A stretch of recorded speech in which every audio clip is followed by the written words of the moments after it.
Hey, welcome to A Bold and Distant Future. I saw a great film. It was actually a mini-series, 5-part, about the Watergate break-in. Really good. It was done a few years back, but it stars Woody Harrelson as Howard Hunt. Oh, yeah. And I don't know who played G. Gordon Liddy, but the actor is great. It's very comedic. It's engaging all the way through, and it just shows the whole break-in fiasco from a different angle, and really worth checking out. Take a look at that. I think it's called The White House Plumbers. The White House Plumbers. I like it. Really worth seeing. I always thought that Watergate would make a good opera.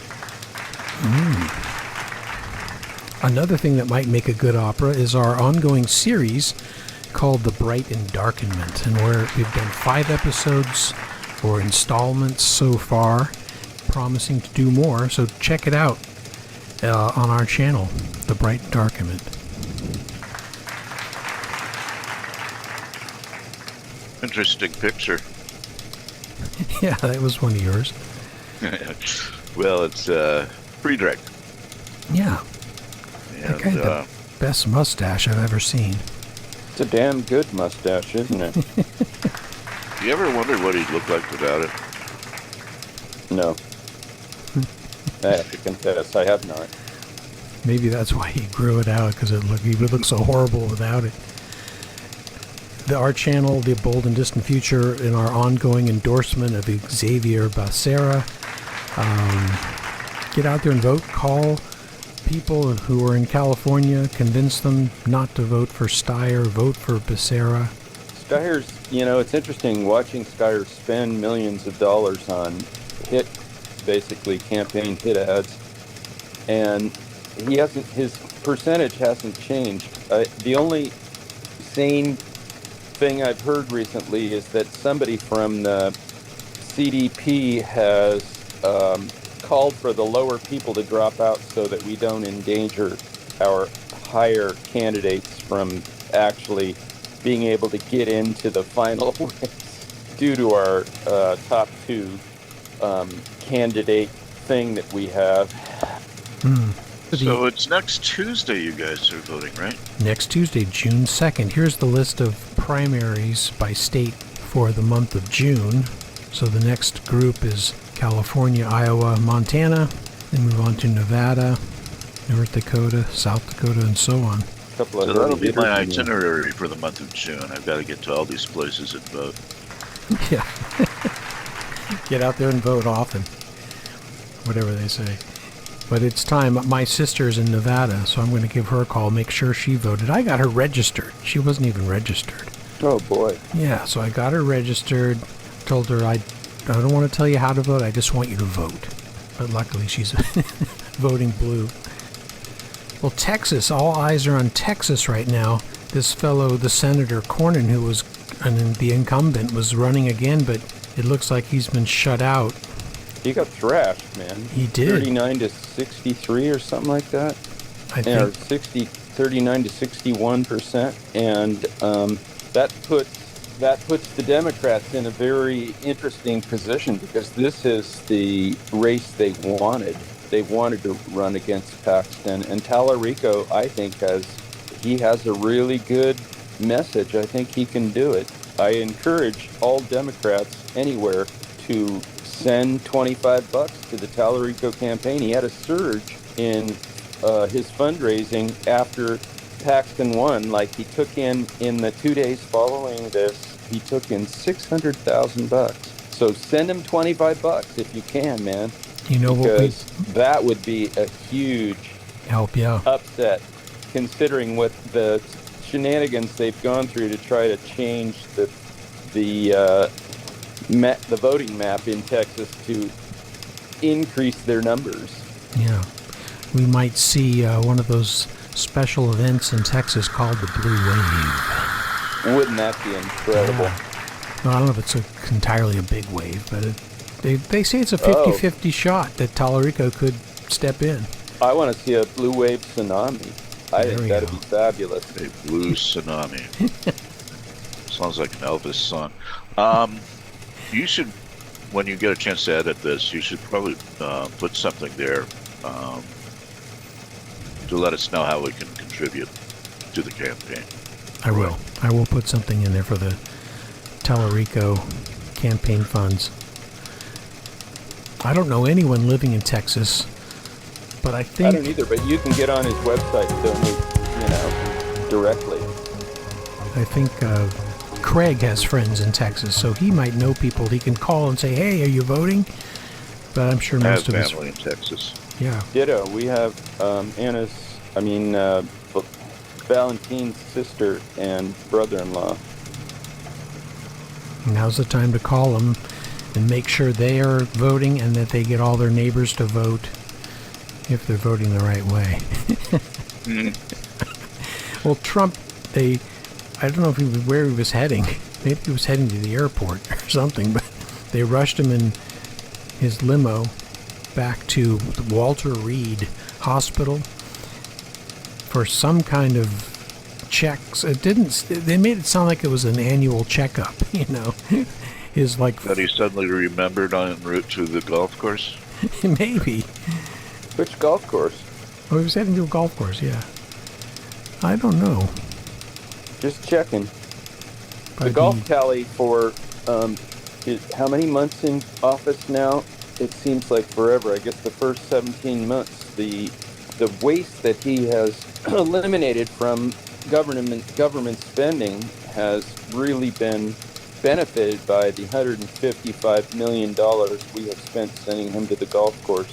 That being said, I'd be willing to triple that if that's all he did for the next 2.5 years or whatever it is left.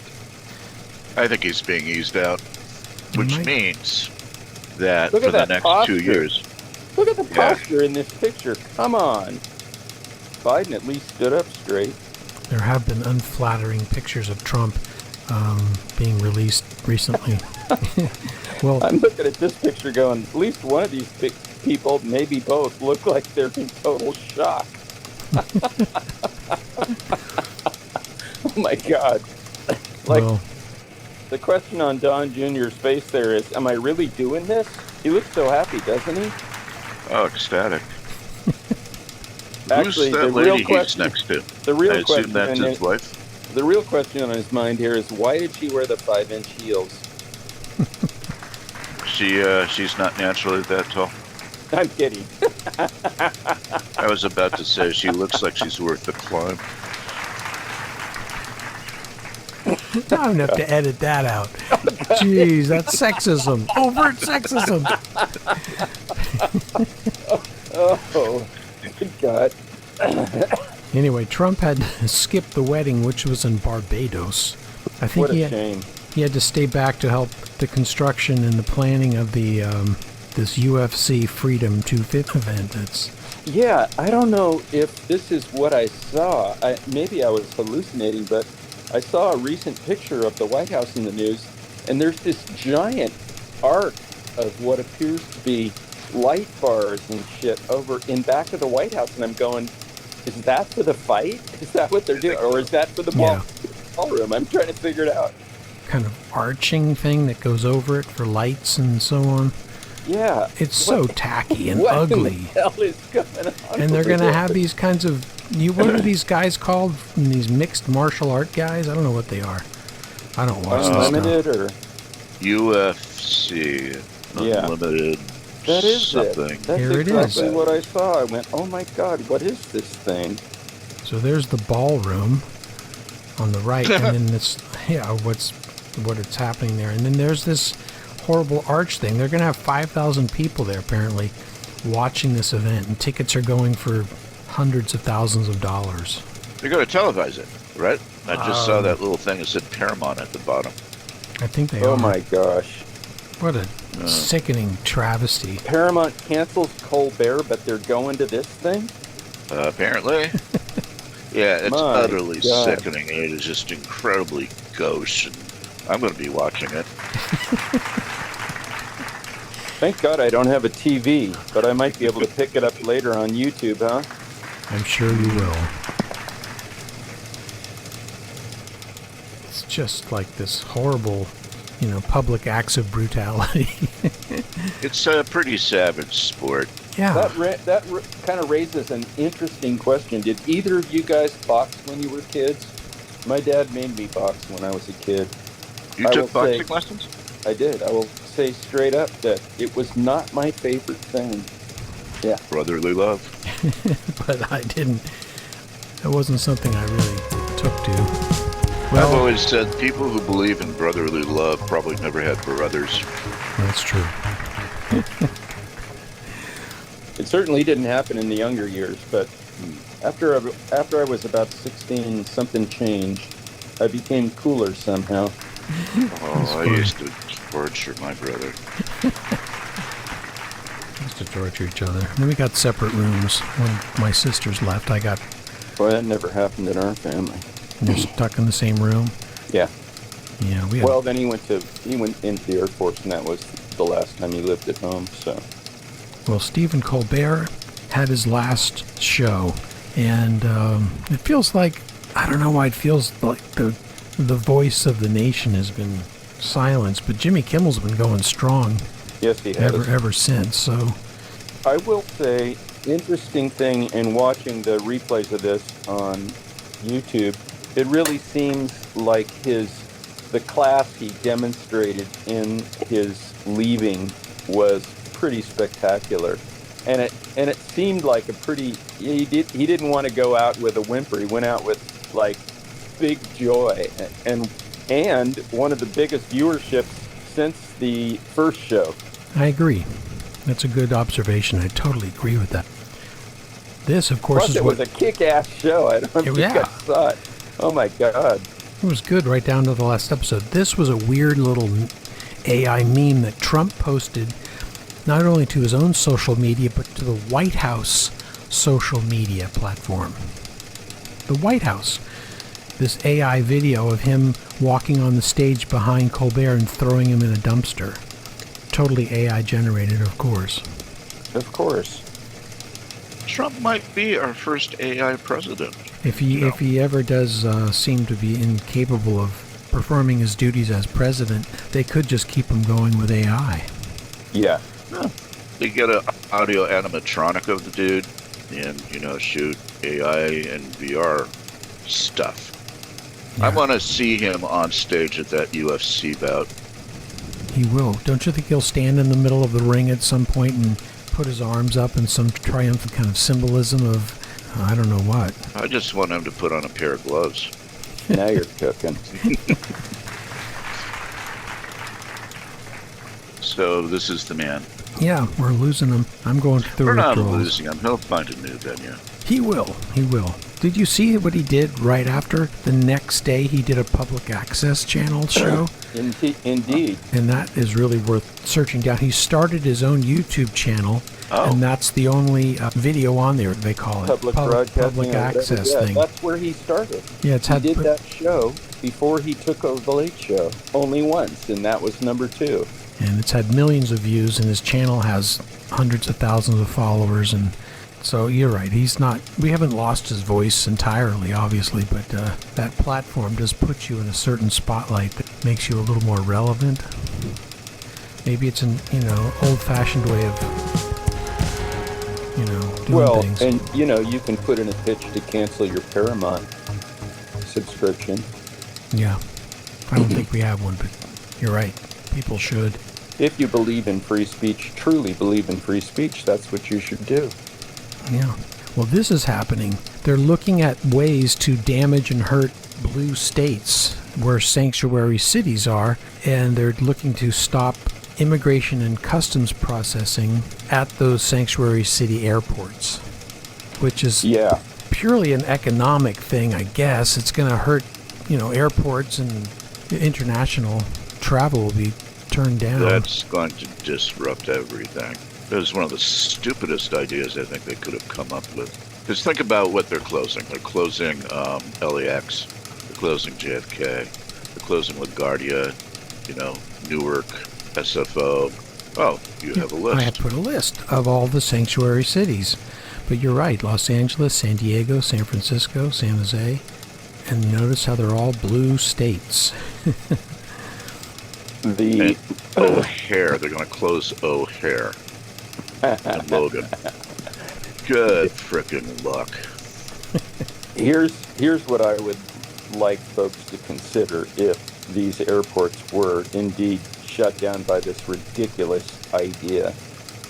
Can you imagine what would happen to airspace? Globally. Yeah. The ripple effect of this is going to be huge if they do this. Yeah, it's got to get shut down in some way. Oh, I'm sure it will. People It'll won't be in let the it- court so fast it'll make your head spin. Yeah. The airlines are going to just basically be coughing up blood and mud if they do this. And then all of the airports will have to essentially retrofit. I mean, where are they going to send all these folks? Atlanta? Is Atlanta on there? It's further threats. They like to threaten. It's a bullying tactic, isn't it? Yeah, it's bullying. The usual. But it's a great way to alienate a lot of the sort of powers that be behind the GOP. I mean, That's true. that impacts not just airlines, it impacts finance, it impacts deliveries of goods, trade. You know, all the business travel that takes place goes into those cities. Right. Basically, we're cutting ourselves off the frying pan into the fire, if you will. So, I don't know, man. Just one thing I want to really bring up, just so it's on people's minds, is what's going on at, there's a hunger strike. Yes. Yeah, Yes. Is that Do you- in New Jersey? I think so. Pardon me. And there's been demonstrations in support of the hunger strikers, and a senator, I don't know which one, got hit with a pepper ball.